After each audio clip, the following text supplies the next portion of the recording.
Hello and welcome to the new Power BI tutorial video, and in this video I want to show you how you can get the previous nth row value dynamically.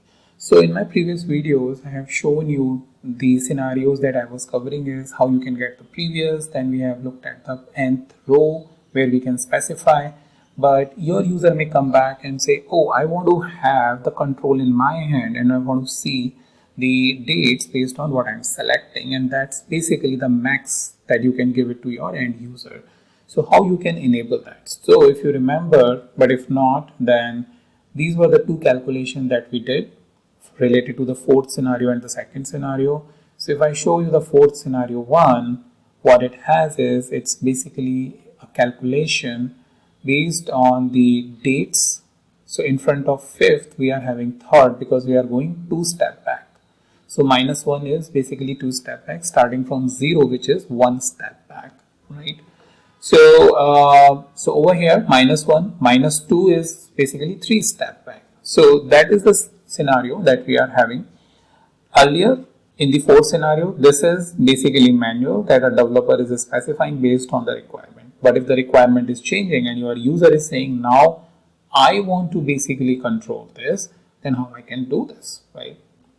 So this function or this formula is doing nothing, but the based on the order dates, it is checking whether the current date is less than the order date, the previous date, and based on that it gives us the order date, right? So in front of fifth we get third, in front of sixth we get fourth, and based on the previous date we can get values as well, right? By storing this function into a variable, you can then play it around a lot. Okay. So once you have this, what I want to do is I want to create a new formula. So I'm copying these because this is related to scenario number 5, and I want to make sure that scenario number 5 is being called out here, so that if let's say 3 months from now, 6 months from now I'm seeing this, then I'm able to reference, okay, this is the scenario and the formula that is related to the scenario number 5. Okay, so I have done that. For now I will click OK, right? Because what I need to do is I need to create a parameter. So I need to go in modeling, new parameter, numeric range, and previous date, in this case, starting from 0, increment by 1, maximum 20, looks like okay, right? In your case, if you want to go beyond that, you can go beyond and change these values. And I think I'm okay with this for this demonstration perspective. So what it will going to do is it will bring the slicer, right, nth previous value, and I can change the slicer value, right? 1 right now 1, this is 8, and so on and so forth, right? So let me bring that to 0 first of all, and this basically creates this table as well, which has nth previous date and nth previous date value. So we will going to use this one, the value, to basically bring it into the formula. So what do I have is this function.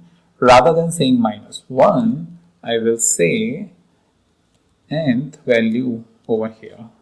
And once I do that, right, it basically modify my fifth function, and I select this table and I just try to bring it over here, and the date is now present here. So right now it is 0, so you can see that this one is 2 days back, that's why in front of fifth you are getting third, but this one is just the previous day, so in front of fourth we are getting this. Now I increase this 2 step, so now you have 3 in front of 6, but this one just a 2 days back, this is 3 days. Then you increase more, right? You will keep seeing that your dates is now dynamically changing. So in front of 14th you have third because you have gone 11 step back. So make sure you count 0 in this because that's the first step back. So that is something which I wanted to show you, how very easily you can give the control in the hand of the end user. They can select this, you can use this date to either show the date or show any value that is specific to this date, right? If you have any confusion, ask me in the question, but that's what I wanted to show you. Now I'll meet you in the next video with a new topic.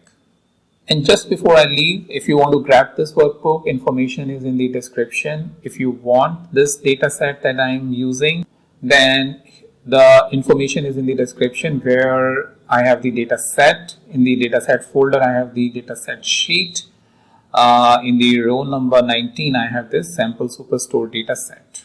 Along with that, I am maintaining all of my Power BI video here in this easy to access file where you can search any of my 300 plus videos and jump onto the video using the video link present over here. With that, you have all the information in your hand. Make sure you go ahead and learn it and satisfy your learning objectives. With that, thank you so much. I'll meet you in the next video with a new topic.